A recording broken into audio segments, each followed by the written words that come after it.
Louisiana's sun beat down mercilessly upon the sprawling Varnoux plantation, its rays scorching the earth with an intensity that seemed almost divine in its cruelty. For 3 months, not a single drop of rain had fallen upon the cotton fields that stretched endlessly toward the horizon, their once promising green shoots now withered and brown, crackling underfoot like the bones of forgotten dreams. The Mississippi River, usually a ribbon of life-giving water, had receded to reveal muddy banks littered with the carcasses of fish that had gasped their last breaths in the stagnant pools. Judge Silas Varnoux stood on the wraparound porch of his grand plantation house, an imposing structure of white columns and intricate ironwork that spoke of old money and older power. His weathered hands gripped the mahogany railing as he surveyed his domain, with the calculating gaze of a man accustomed to rendering judgment.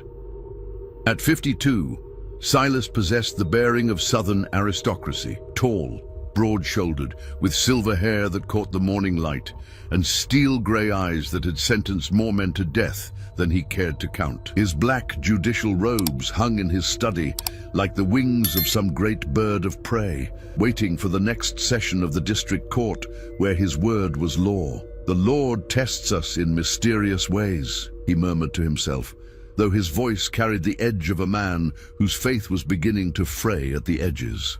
The drought had cost him nearly half his expected cotton yield, and the whispers in town suggested that perhaps the Almighty was displeased with something more than just the weather. Behind him, the house stirred with the quiet efficiency of a well-ordered household. Servants moved through the halls with practiced silence, their bare feet making no sound on the polished cypress floors. The morning routine proceeded as it had for 20 years of marriage: breakfast at precisely 7, prayers at 7:30, and then the business of running both a plantation and a judicial district that stretched across 3 parishes. Clara Varnoux emerged from the morning room, her pale blue dress rustling softly as she approached her husband. At 38, she retained the delicate beauty that had first caught Silas's eye at a New Orleans cotillion 2 decades prior, though the years had added a certain fragility to her features, like porcelain that had been cracked and carefully mended. Her auburn hair was pulled back in the severe style befitting a judge's wife, but rebellious strands escaped to frame her face, softening the rigid propriety that her position demanded. "The cook says we'll need to slaughter another pig if the supply wagons don't arrive from New Orleans by week's end," she said, her voice carrying the cultured accent of her Creole upbringing. "The servants are beginning to murmur about short rations." Silas turned to face his wife, noting the way the morning light caught the worry lines around her green eyes. "Let them murmur," he replied, though his tone lacked its usual conviction. "A little hunger builds character. The Lord provides for those who remain faithful to his commandments." Clara's fingers worried at the lace trim of her sleeve, a nervous habit she'd developed over the years of their marriage. "Perhaps we should consider reducing the household staff temporarily. The Beauregards have already sent half their people to work the sugar mills in Baton Rouge." "The Beauregards," Silas said with undisguised contempt, "have always lacked the moral fortitude to weather adversity. We are not the Beauregards, Clara. The Varnoux name has stood for justice and righteousness in this parish for 3 generations. We do not abandon our responsibilities at the first sign of hardship." The sound of approaching hoofbeats interrupted their conversation, and both turned to see a cloud of dust rising from the oak-lined drive that led to the main road. A lone rider emerged from the heat shimmer, his horse lathered with sweat and foam. As he drew closer, Clara recognized him as Thomas Boudreau, one of the local plantation owners and a frequent visitor to Silas's court. Boudreau dismounted with the urgency of a man bearing important news, his usually immaculate appearance disheveled from hard riding. His face, normally ruddy from good living and bourbon, was pale beneath his wide-brimmed hat. "Judge Varnoux," he called out, his voice hoarse with dust and exertion. "I bring word from New Orleans. There's been developments in the slave markets that you need to hear."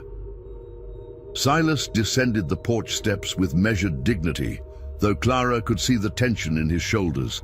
Any news from the slave markets could mean either opportunity or disaster, depending on the nature of the information. "Speak plainly, Thomas," Silas commanded, his judicial bearing asserting itself automatically. "What news from the city?" Boudreaux glanced nervously at Clara before continuing, clearly uncomfortable discussing such matters in the presence of a lady. "There's been a revolt on the Thibodeau plantation, Judge. 20 slaves dead, including the overseer. The authorities are conducting mass arrests, and there's talk of public executions to set an example." The words hung in the humid air like a physical presence, and Clara felt a chill despite the oppressive heat. Slave revolts were the nightmare that haunted every plantation owner's sleep, the specter of violence that lurked beneath the veneer of southern civilization. "How many arrested?" Silas asked, his voice betraying nothing of the calculations already running through his mind. "Near 40 from what I hear. But here's the thing, Judge.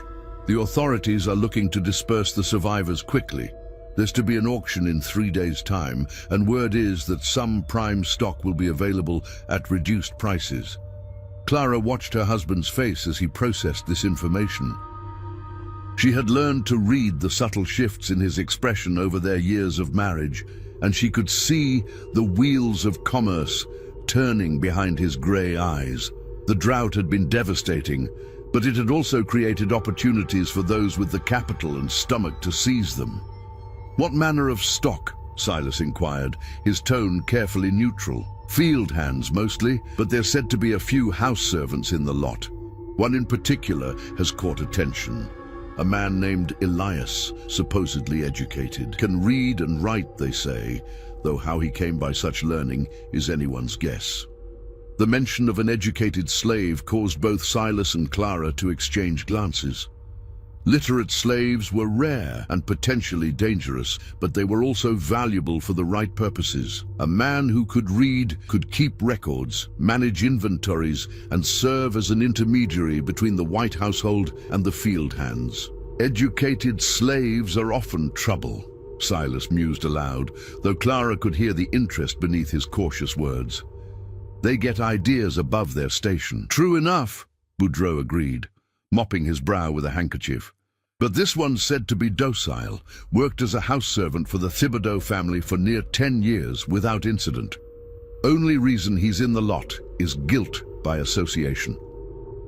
Clara found herself studying her husband's profile as he considered the information. The drought had forced them to sell off several of their less productive slaves, and the household staff had been reduced to a skeleton crew. The prospect of acquiring new help at reduced prices would be tempting to any plantation owner, but she knew Silas well enough to recognize that his interest went beyond mere economics. "The timing is providential," Silas said finally, his voice taking on the tone he used when delivering verdicts from the bench.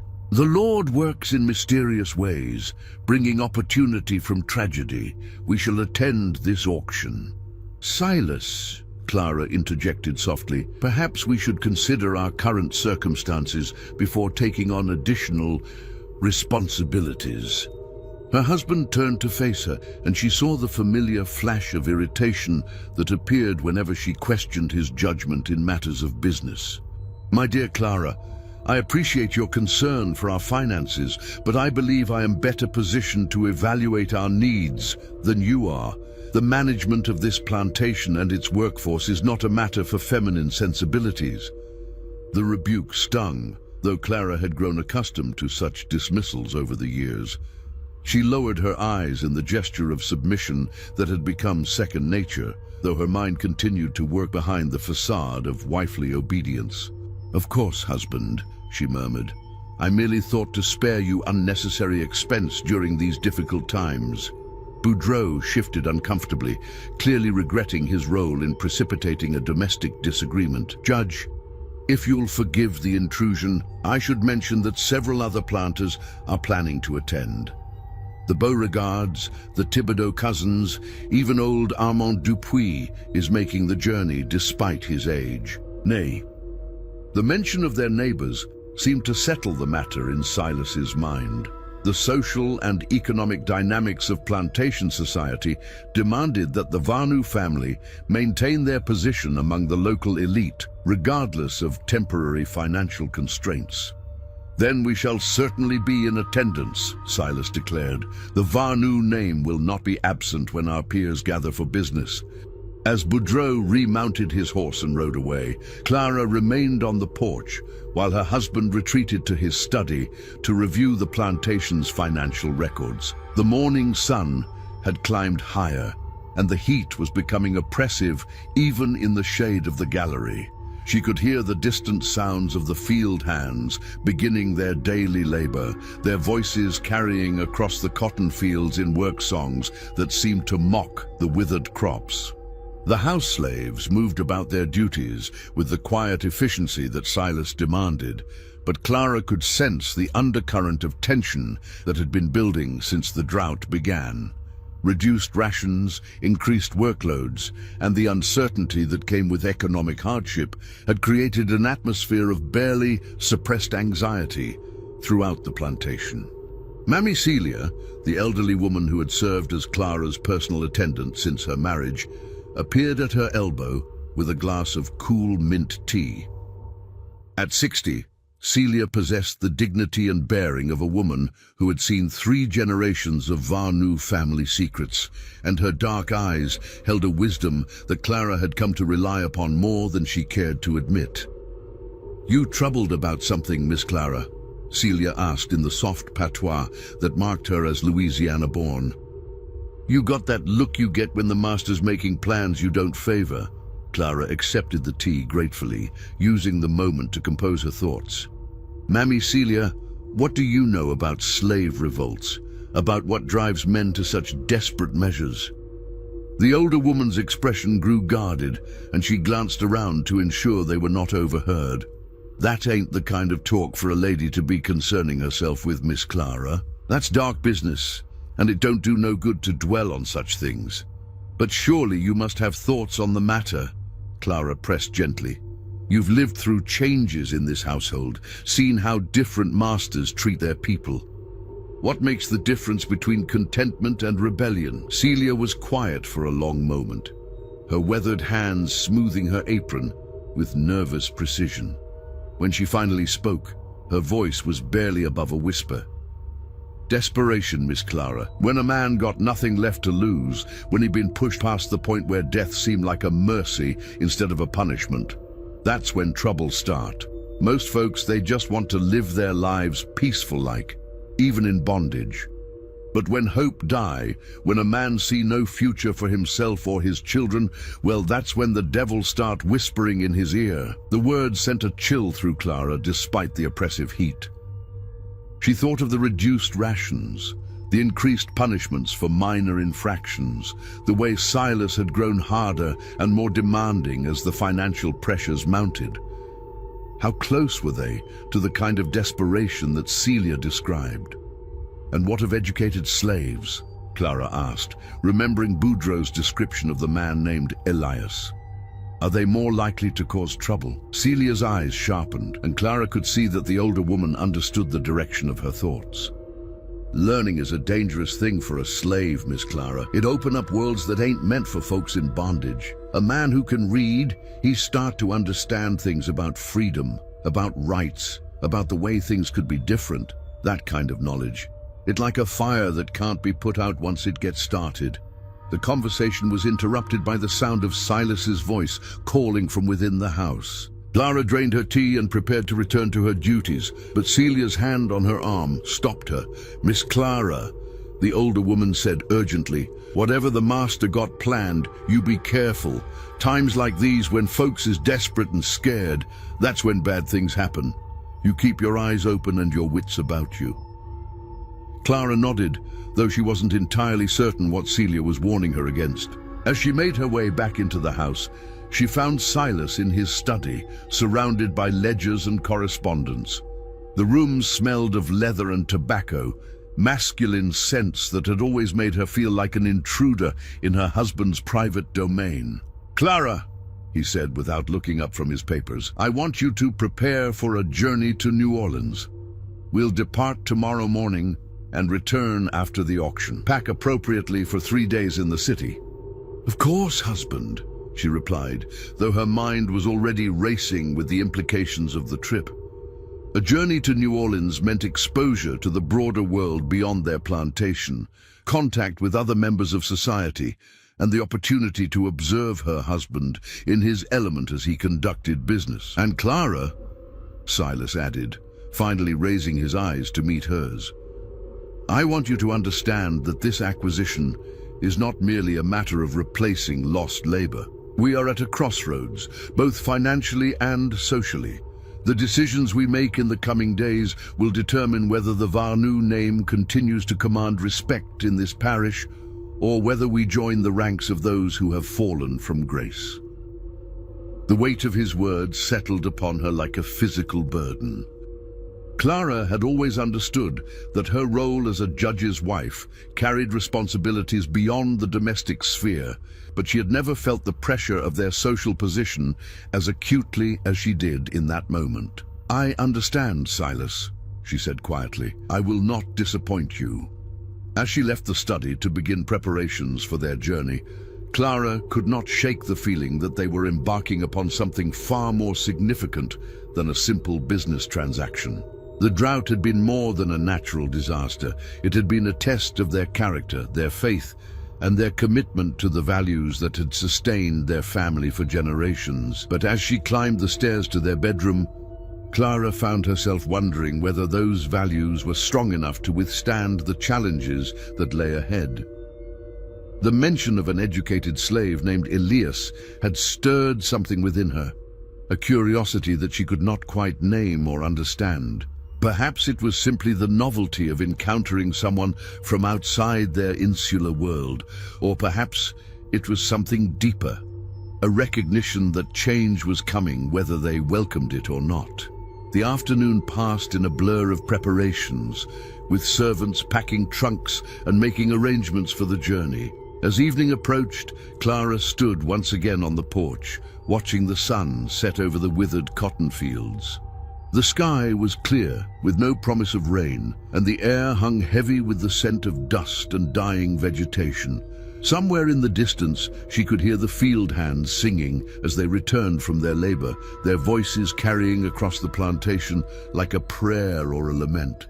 The sound filled her with a melancholy that she could not explain, as if she were listening to the last notes of a song that would never be sung again. Tomorrow they would travel to New Orleans, and their lives would change in ways that none of them could yet imagine. The drought had been a judgment upon the land, but Clara sensed that a greater judgment was yet to come, one that would test not just their crops and their finances, but their very souls. As the stars began to appear in the darkening sky, Clara whispered a prayer for guidance and strength. She had no way of knowing that her prayer would be answered in the most unexpected and devastating way possible, or that the man named Elias would become the instrument of both her salvation and her destruction. The night settled over the Varnoux plantation like a shroud, and in the darkness, the seeds of tragedy began to take root. The journey to New Orleans had taken 2 days through the oppressive Louisiana heat, their carriage wheels churning up clouds of dust from the parched roads that connected the plantation parishes to the great city. Clara had watched the landscape roll past through the small window, noting how the drought had touched every farm and settlement they passed. Withered crops, empty wells, and the hollow-eyed stares of farmers standing in their ruined fields painted a picture of widespread suffering that extended far beyond the boundaries of their own property.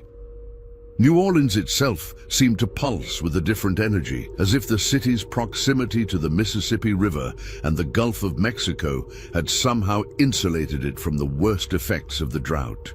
The streets teemed with merchants, sailors, and traders from around the world, their voices creating a polyglot symphony of commerce that never seemed to rest. The slave market occupied several blocks near the river, a complex of auction houses, holding pens, and examination rooms where human beings were bought and sold with the same casual efficiency as cotton or sugar. Silas had conducted his business with the methodical precision that characterized all his endeavors, examining potential purchases with the eye of a man who understood both the economics and the psychology of human bondage. Clara had remained in their hotel room during the actual auction, as was proper for a lady of her station, but she had seen the results when her husband returned with the papers of ownership for 3 new slaves. 2 were field hands, young men whose primary value lay in their physical strength and endurance. The 3rd was the educated slave that Boudreaux had mentioned, a man named Elias, whose documentation revealed a history that was both unusual and troubling. According to the papers, he was 28 years old, born on a plantation in Virginia, and had somehow acquired the ability to read and write, despite the laws that prohibited such education for slaves. Now, as their carriage approached the familiar gates of the Varnoux plantation, Clara found herself studying the 3 new arrivals who rode in the wagon behind them. The field hands sat with the resigned posture of men who had learned to accept whatever fate brought them, but Elias was different.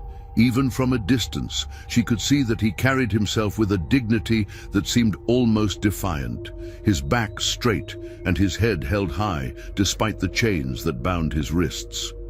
When they finally arrived at the plantation house, the late afternoon sun was casting long shadows across the gallery, and the familiar sounds of the evening routine filled the air.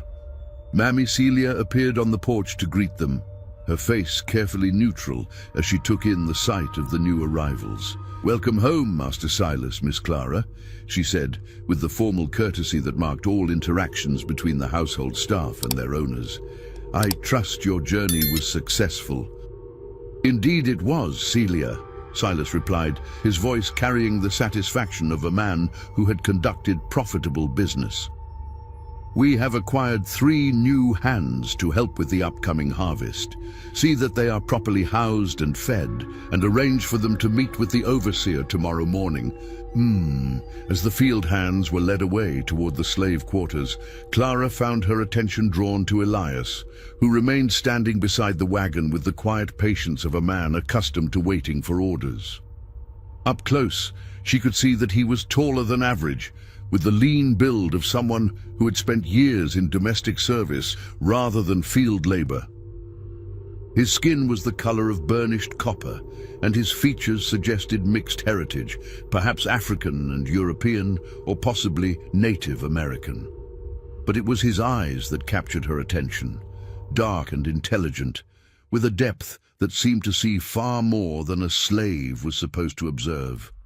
"You are Elias," Silas said, approaching the man with the measured stride he used when asserting his authority. "I am Judge Silas Varnoux, your new master. You will address me as Master Silas or Sir at all times. Is that understood?" "Yes, sir," Elias replied, his voice carrying a cultured accent that seemed incongruous with his circumstances. "I understand completely." Silas studied the man for a moment, clearly noting the same qualities that had caught Clara's attention. "I am told that you can read and write. Is this true?" "Yes, sir. I was taught by the previous master's children when I was young. I served as a house servant and assisted with correspondence and record-keeping." The admission hung in the air between them, and Clara could see her husband calculating the potential benefits and risks of owning such an unusual slave. Literacy was a double-edged sword in bondage. It made a slave more valuable for certain tasks, but it also made him more dangerous. "You will be assigned to household duties," Silas decided after a moment's consideration. "Celia will show you to your quarters and explain your responsibilities. I expect complete obedience and discretion in all matters. Any attempt to teach other slaves to read or write will result in severe punishment. Do I make myself clear?" "Perfectly clear, sir," Elias responded, though Clara thought she detected the slightest emphasis on the word perfectly, as if he were making some private observation about the nature of clarity. As Celia led Elias toward the servants' quarters behind the main house, Clara found herself watching his retreating figure with an interest that she could not quite explain. There was something about the man that unsettled her, not in a threatening way, but in a manner that suggested her ordered world was about to become more complicated. That evening, as she and Silas dined in the formal dining room, Clara found her thoughts returning repeatedly to their new acquisition. The meal proceeded with its usual ritual of polite conversation about plantation business, local politics, and social obligations, but she was only half listening to her husband's discourse on the upcoming cotton harvest and the need to maximize their yield despite the drought conditions. "Clara," Silas said suddenly, his voice sharp with irritation, "you seem distracted this evening. I trust the journey has not overtaxed your constitution." "Not at all, husband," she replied quickly, forcing herself to focus on his words. "I was merely thinking about the household arrangements for our new staff member. It has been some time since we've had an educated servant, and I want to ensure that his skills are properly utilized." Silas nodded approvingly, apparently satisfied with her explanation. "Indeed, that is precisely the kind of practical thinking I value in you, my dear. Elias will be a valuable addition to our household, provided he remembers his place and conducts himself appropriately." The conversation moved on to other topics, but Clara continued to feel a strange restlessness that persisted even after they had retired to their separate bedrooms. She lay awake in the darkness, listening to the familiar sounds of the plantation settling into sleep, the distant murmur of voices from the slave quarters, the creaking of the old house as it cooled from the day's heat, and the ever-present chorus of insects that filled the Louisiana night.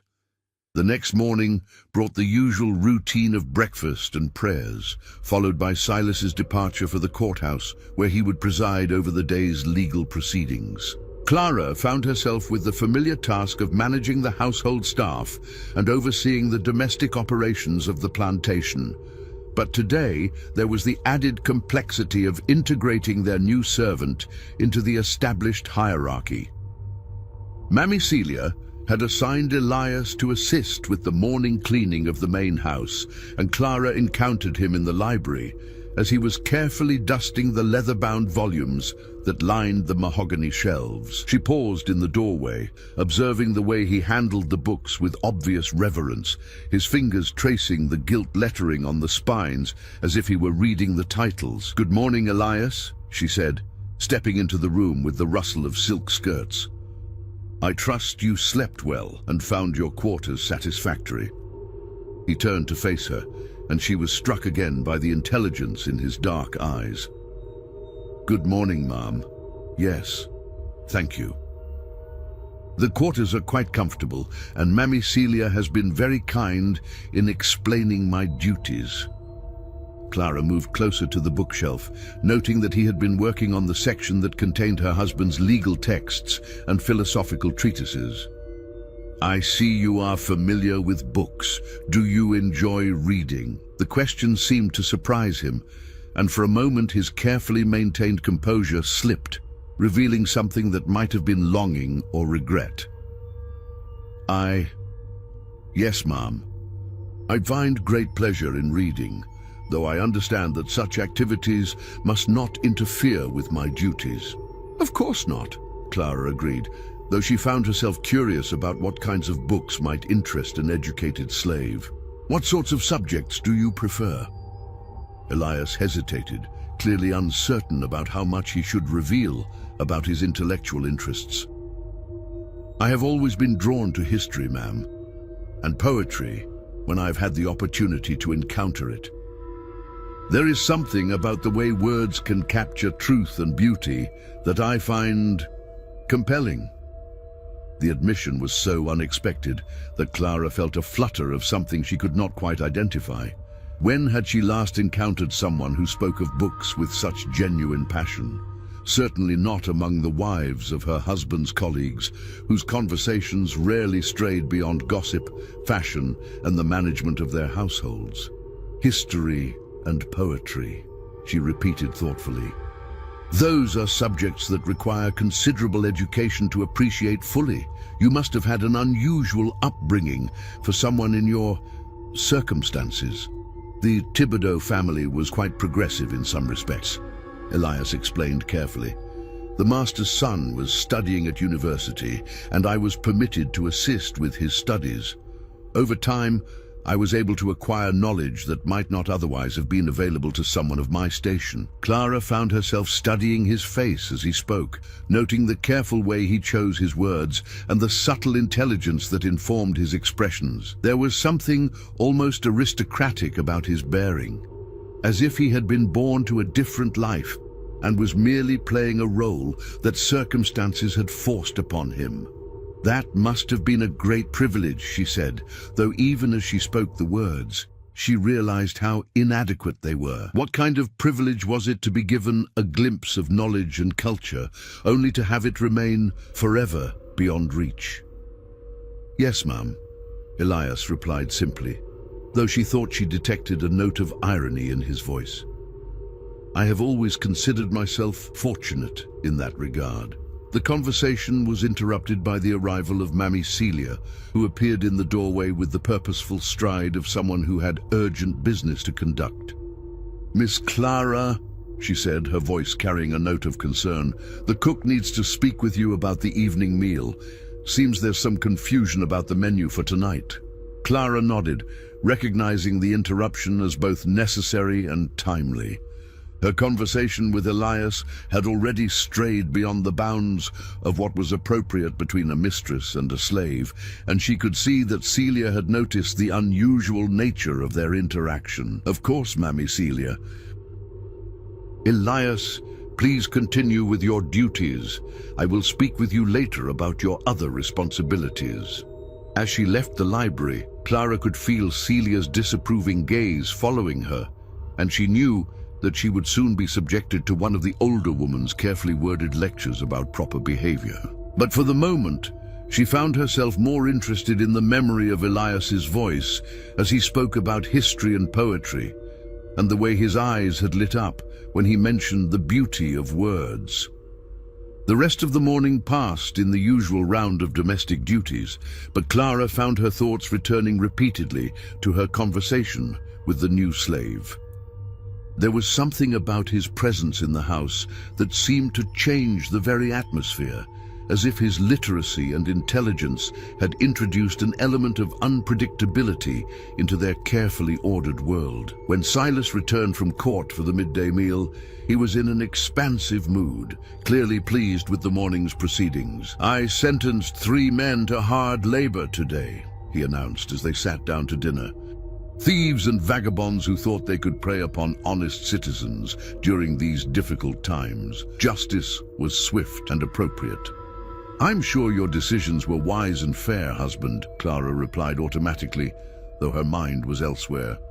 Indeed they were.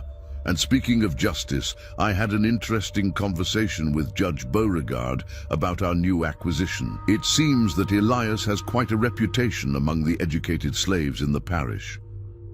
Beauregard suggested that we might find him useful for more than simple household duties. Clara looked up from her plate, suddenly alert. What kind of reputation? Apparently he served as something of a liaison between the Thibodeau family and their other slaves. His education made him valuable for translating the master's wishes to the field hands, and his status as a slave made him trusted by his fellow bondsmen. It's an unusual position, but potentially very useful for maintaining order and efficiency. The implications of this information sent a chill through Clara, though she could not immediately articulate why. The idea of Elias serving as an intermediary between the white family and the slave population suggested a level of influence and responsibility that seemed dangerous in ways she could not quite define. Do you think it wise to give him such authority? She asked carefully. Educated slaves can sometimes develop ideas above their station. Silas waved away her concerns with the confidence of a man who had never doubted his ability to control those under his authority. My dear Clara, you worry unnecessarily. Elias understands his position perfectly well, and he knows that his continued comfort depends upon his usefulness and obedience. Besides, the current overseer is getting old, and having an intelligent assistant could prove invaluable during the harvest season. As the meal continued, Clara found herself thinking about the conversation she had witnessed between Silas and Elias the previous evening. The new slave had indeed seemed to understand his position, but there had been something in his manner, a subtle reserve perhaps, or a carefully controlled dignity, that suggested his understanding went far deeper than simple acceptance of his circumstances. That afternoon, while Silas returned to court for the evening session, Clara found herself drawn back to the library where she had encountered Elias that morning. The room was empty now, but she could see evidence of his work in the perfectly arranged books and the spotless condition of the furniture. She moved to the shelf where he had been working and ran her fingers along the spines of the volumes, wondering which titles had caught his attention. Her hand paused on a collection of Shakespeare's sonnets, a leather-bound volume that had been a wedding gift from her father. She pulled it from the shelf and opened it randomly, her eyes falling on familiar lines about the nature of beauty and the passage of time. How would these words sound to someone like Elias, she wondered? Someone who possessed the education to appreciate their meaning, but lacked the freedom to openly discuss their significance. The sound of footsteps in the hallway caused her to quickly replace the book and turn toward the door, but it was only Mammy Celia carrying a tray of fresh linens. "Miss Clara," the older woman said, her voice carefully neutral, "I've been meaning to speak with you about the new man." "What about him, Mammy Celia?" "He's different from the others, Miss Clara. Smart, yes, but there's something else. The other servants, they don't quite know what to make of him. He's polite and helpful, but he keeps to himself mostly. Doesn't join in the evening talk or the singing like most folks do." Clara considered this information, trying to understand what Celia was really telling her. Perhaps he simply needs time to adjust to his new surroundings. It must be difficult to leave familiar people and places. "Maybe so," Celia agreed, though her tone suggested she remained unconvinced. "But Miss Clara, you need to be careful around him. I seen the way you two was talking this morning, and it ain't the usual way between a mistress and a slave. Folks might get the wrong idea." The warning was delivered with the gentle firmness that Celia had perfected over decades of service, and Clara knew that it came from genuine concern for her welfare. But she also felt a flash of irritation at the suggestion that her behavior had been inappropriate. "I was simply ensuring that he understood his duties, Mammy Celia. Surely there is nothing wrong with taking an interest in the proper management of our household staff." "No, ma'am, course not," Celia replied, though her expression remained troubled. "I just think it might be best to let me handle the day-to-day supervision of his work. That way, you don't need to concern yourself with such matters." Clara nodded, recognizing the wisdom in Celia's suggestion, even as she felt a strange sense of disappointment. "You're quite right, of course. I have more than enough responsibilities without adding unnecessary complications." As evening approached and the household settled into its familiar rhythms, Clara found herself standing once again on the gallery, watching the sun set over the drought-stricken fields. The air was still and oppressive, with no hint of the rain that the land so desperately needed. In the distance, she could hear the voices of the field hands as they returned from their labor, and she wondered if Elias was among them, or if his household duties had kept him closer to the main house. The thought troubled her in ways she could not fully understand. There was something about the man that had captured her imagination, something that went beyond simple curiosity about his unusual background. Perhaps it was the recognition of a kindred spirit, someone else who found solace in books and ideas, someone who understood the power of words to transport the mind beyond the confines of immediate circumstances. But such thoughts were dangerous. she knew. The social order that governed their world depended upon the maintenance of clear boundaries between master and slave, white and black, civilized and savage. To blur those lines, even in the privacy of her own thoughts, was to invite chaos and destruction. As the stars began to appear in the darkening sky, Clara whispered a prayer for strength and wisdom. She had no way of knowing that her prayer would be tested in ways she could never have imagined, or that the arrival of Elias would set in motion a chain of events that would ultimately destroy everything she held dear. The night settled over the plantation like a heavy blanket, and in the darkness, the seeds of forbidden desire began to take root in the fertile soil of loneliness and intellectual hunger. 3 weeks had passed since Elias's arrival at the Varnoux plantation, and the oppressive heat of late summer had settled over Louisiana like a suffocating shroud. The drought continued unabated, turning the once fertile fields into a wasteland of cracked earth and withered stalks.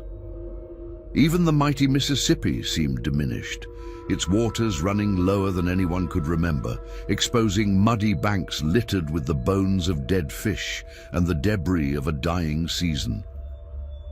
Clara had tried to follow Mammy Celia's advice about maintaining proper distance from the new slave, but the isolation of plantation life and the intellectual vacuum of her social circle made such restraint increasingly difficult. Her days were filled with the endless routine of domestic management, supervising meals, overseeing the household staff, maintaining correspondence with relatives in New Orleans. But her mind craved stimulation that these activities could not provide. Silas had grown increasingly preoccupied with his judicial duties and the financial pressures created by the failed harvest. He left early each morning for the courthouse and often did not return until well after dark, leaving Clara alone with her thoughts and the oppressive silence of the great house. When he was present, their conversations rarely strayed beyond the practical matters of plantation management and the social obligations that came with their position in the community. It was during one of these long, solitary afternoons that Clara found herself once again in the library, seeking refuge among the books that had always provided her with escape from the constraints of her circumstances. She had been reading a volume of romantic poetry when she became aware of a presence in the doorway, and she looked up to see Elias standing there with a silver tray bearing her afternoon tea. "Forgive the interruption, ma'am," he said quietly, his voice carrying the cultured accent that never failed to surprise her. "Mammy Celia asked me to bring your refreshment." Clara set aside her book and gestured for him to enter. "Thank you, Elias. Please set it on the table by the window." As he moved across the room with the fluid grace that characterized all his movements, Clara found herself studying his profile in the afternoon light that streamed through the tall windows. There was something almost aristocratic about his bearing, a natural dignity that seemed to transcend his circumstances. She had noticed that the other slaves treated him with a deference that went beyond mere respect for his education. There was something about him that commanded attention and inspired confidence. "I see you are reading poetry, ma'am," Elias observed, as he arranged the tea service with practiced precision. "Byron, if I am not mistaken." The comment caught Clara off guard, and she felt a flush of embarrassment at being caught reading such passionate verse. Byron's work was considered somewhat scandalous by the standards of proper Southern society, with its themes of forbidden love and romantic rebellion. "You recognize the author?" she asked, trying to keep her voice casual despite the sudden acceleration of her heartbeat. "Yes, ma'am. Lord Byron was quite popular among the young gentlemen at the Thibodeau plantation. I had occasion to read some of his work when I was assisting with their studies." Clara found herself leaning forward slightly, drawn by the prospect of discussing literature with someone who might actually understand its deeper meanings. "And what did you think of his poetry? Did you find it compelling?"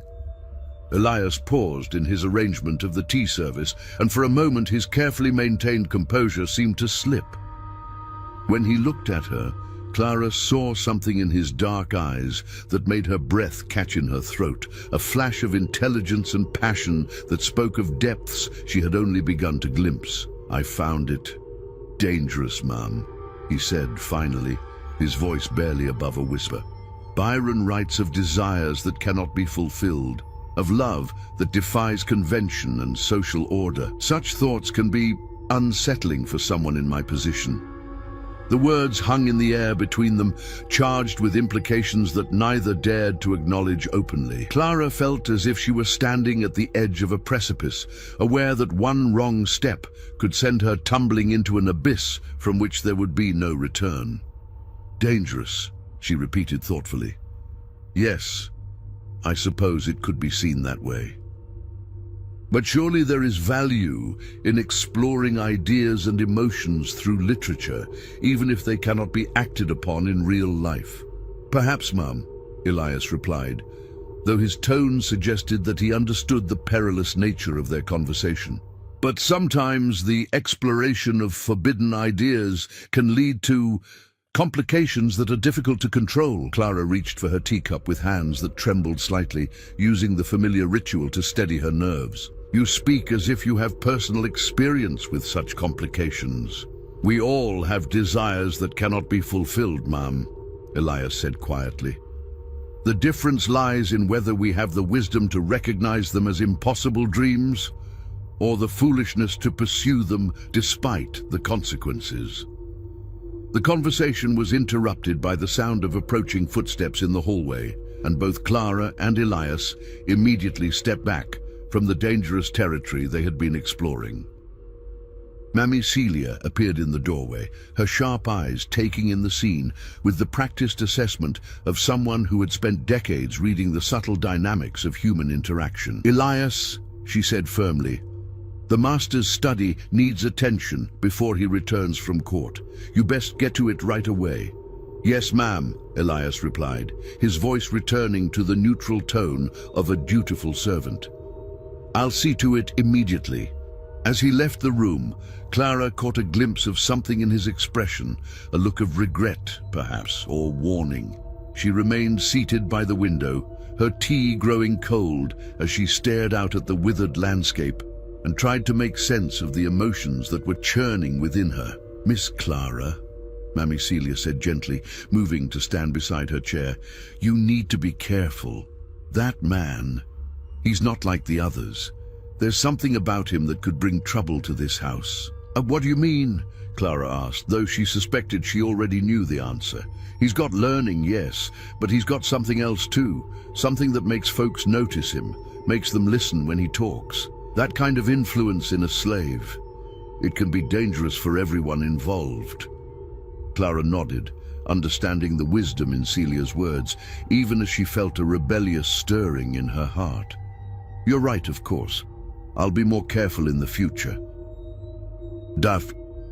But even as she spoke the words, Clara knew that she was making a promise she might not be able to keep. There was something about Elias that drew her like a moth to flame, something that made her feel more alive and aware than she had in years. The prospect of returning to the intellectual isolation that had characterized her life before his arrival seemed almost unbearable. That evening, as she and Silas dined in the formal dining room, Clara found herself studying her husband with new eyes.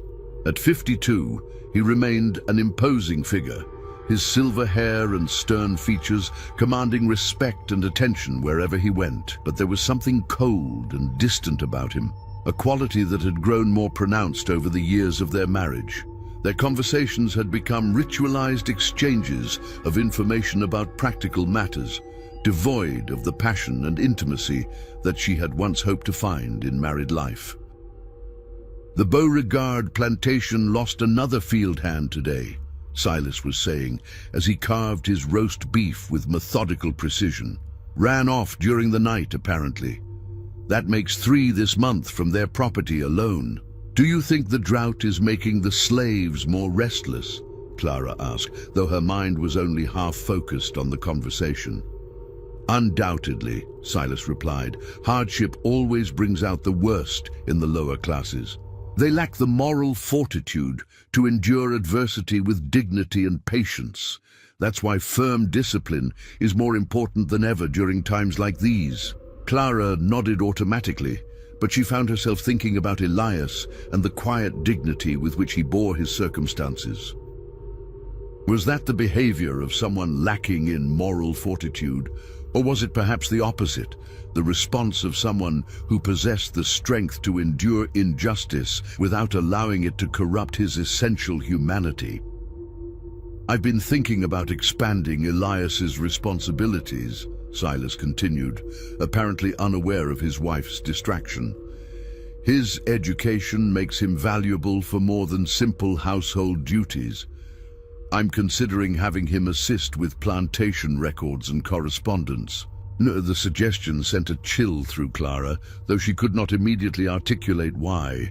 "Do you think that's wise, giving him access to such sensitive information?" "My dear Clara," Silas said with the patronizing tone he often used when discussing matters he considered beyond her understanding, "Elias is a valuable asset precisely because of his unique qualifications. His literacy makes him useful, and his status as a slave ensures his loyalty. It's the perfect combination for someone in a position of trust." Clara wanted to argue, to point out the dangerous assumptions underlying her husband's reasoning, but she knew that such objections would only invite questions about her own interactions with their new slave. Instead, she remained silent, allowing Silas to continue his monologue about the practical benefits of utilizing educated bondsmen in positions of responsibility. After dinner, as was their custom, Silas retired to his study to review legal documents, while Clara withdrew to the parlor with her needlework. But tonight she found it impossible to concentrate on the delicate embroidery that usually provided a soothing distraction from her thoughts. Instead, she found herself listening to the sounds of the house settling into its evening routine, the quiet footsteps of servants completing their final duties, the distant murmur of voices from the slave quarters, and the ever-present chorus of insects that filled the Louisiana night. It was nearly 10 o'clock when she heard the soft knock at the parlor door, and she looked up to see Elias standing in the doorway with an armload of freshly laundered linens. "Forgive the disturbance, ma'am," he said quietly. "Mammy Celia asked me to deliver these to the upstairs linen closet, but I wanted to ensure that you were finished with the parlor before I passed through." Clara set aside her needlework and studied his face in the lamplight. There was something different about his expression tonight, a tension that suggested he was struggling with some internal conflict. "Of course," she said, rising from her chair. "But Elias, is everything all right? You seem troubled." He hesitated for a moment, clearly debating whether to speak honestly or maintain the facade of servile obedience. "Ma'am, I wanted to apologize for this afternoon. Our conversation in the library was inappropriate, and I fear I may have overstepped the bounds of my position." Clara felt her heart racing as she moved closer to where he stood. "There's no need to apologize. I found our discussion quite enlightening." "That's precisely the problem, ma'am," Elias said, his voice barely above a whisper. "Such enlightenment can be dangerous for both of us. I have no right to engage with you as an intellectual equal, and you deserve better than to be drawn into conversations that could compromise your reputation." The words stung, though Clara recognized the truth in them. But there was something else in his tone, something that suggested his concern went beyond mere social propriety. "And what if I don't care about such conventions?" she asked, surprising herself with her boldness. "What if I value intelligent conversation more than social approval?" Elias looked at her with an expression of such profound sadness that Clara felt her breath catch in her throat.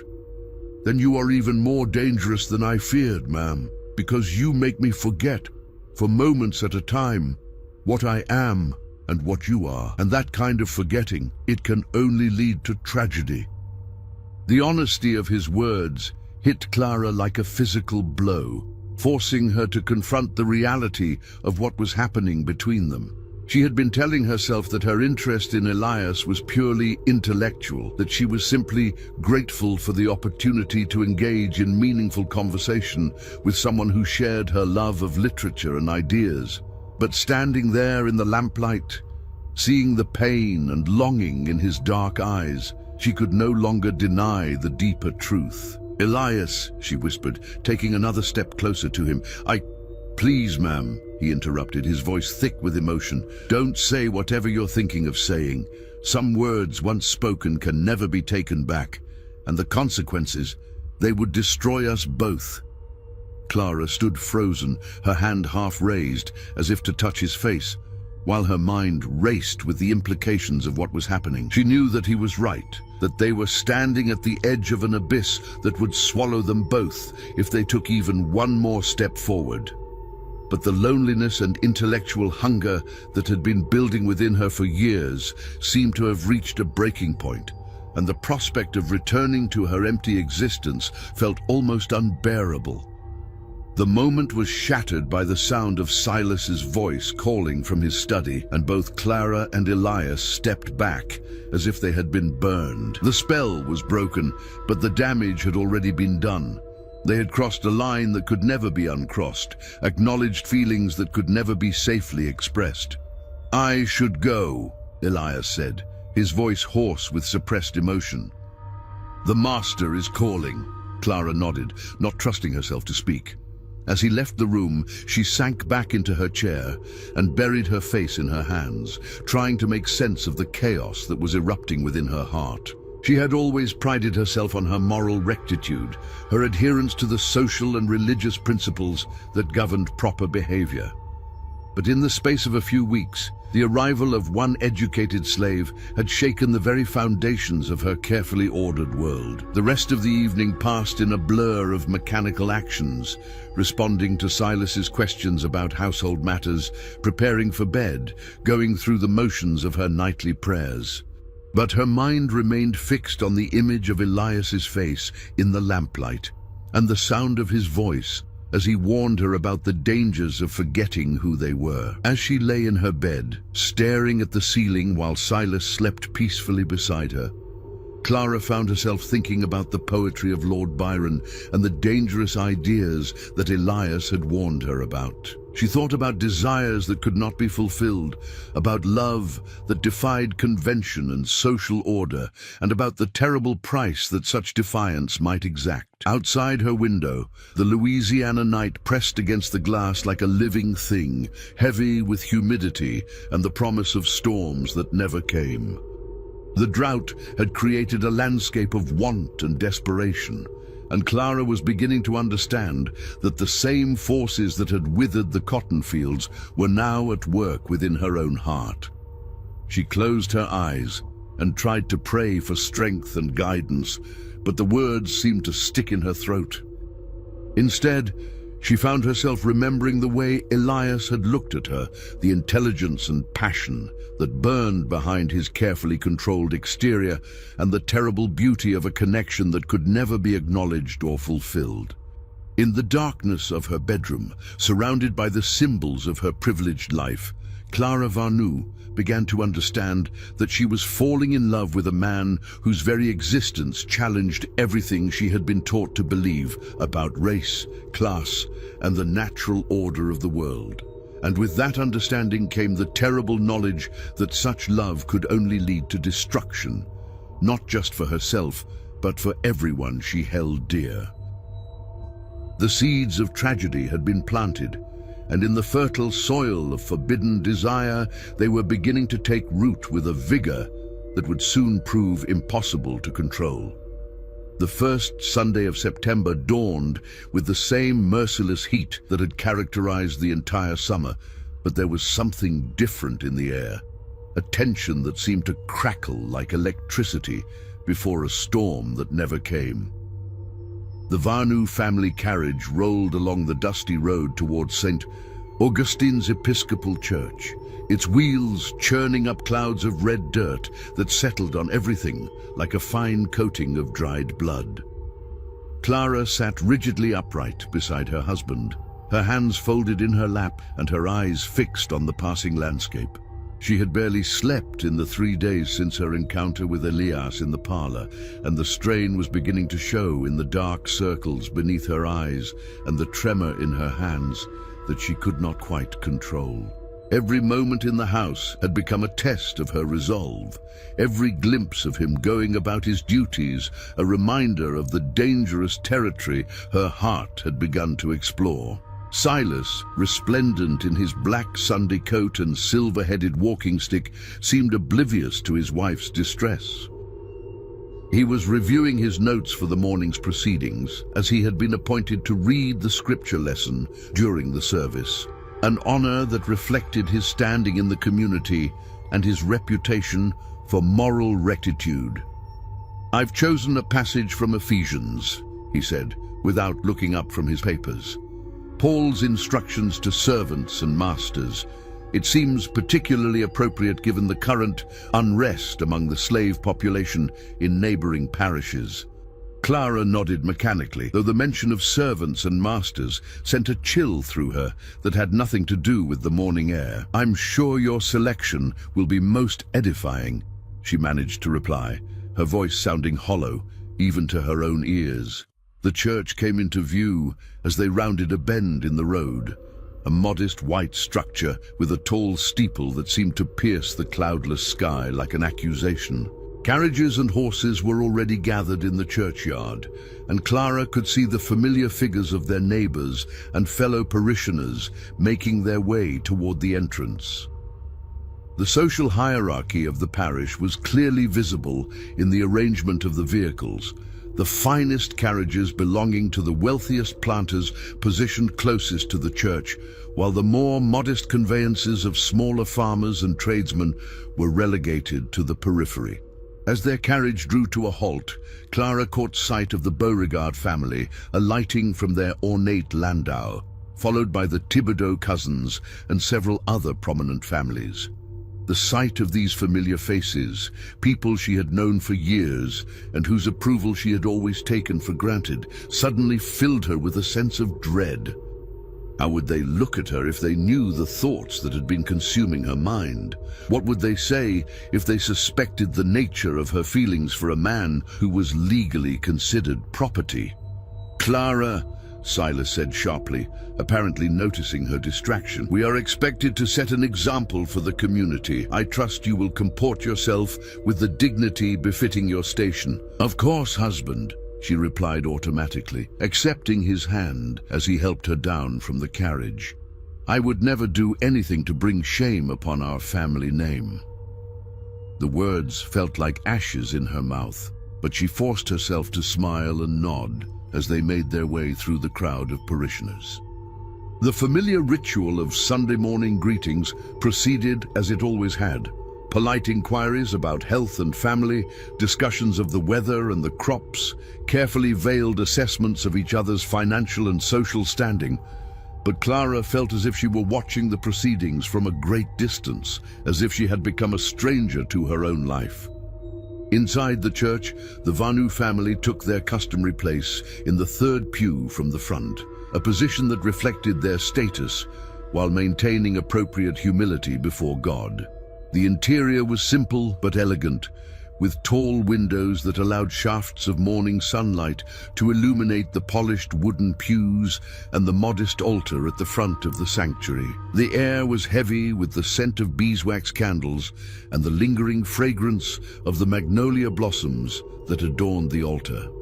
Reverend Dr. Matthias Caldwell took his place at the pulpit with the measured dignity that had made him one of the most respected clergymen in the parish.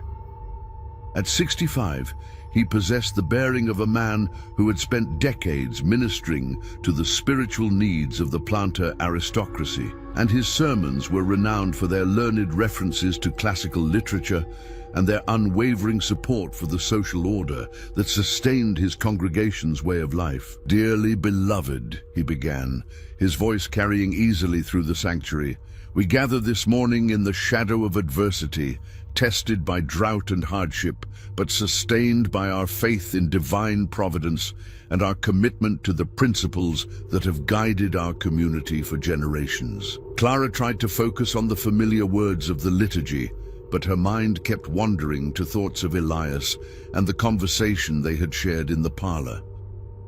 She found herself wondering what he might think of the Reverend's words about divine providence and social order. Would he see them as comfort and guidance, or as justification for an unjust system that denied his humanity? When the time came for the scripture reading, Silas rose from his seat and made his way to the lectern with the measured stride that characterized all his public appearances. He opened his Bible to the marked passage and began to read in the clear, authoritative voice that had pronounced judgment on countless defendants in his courtroom.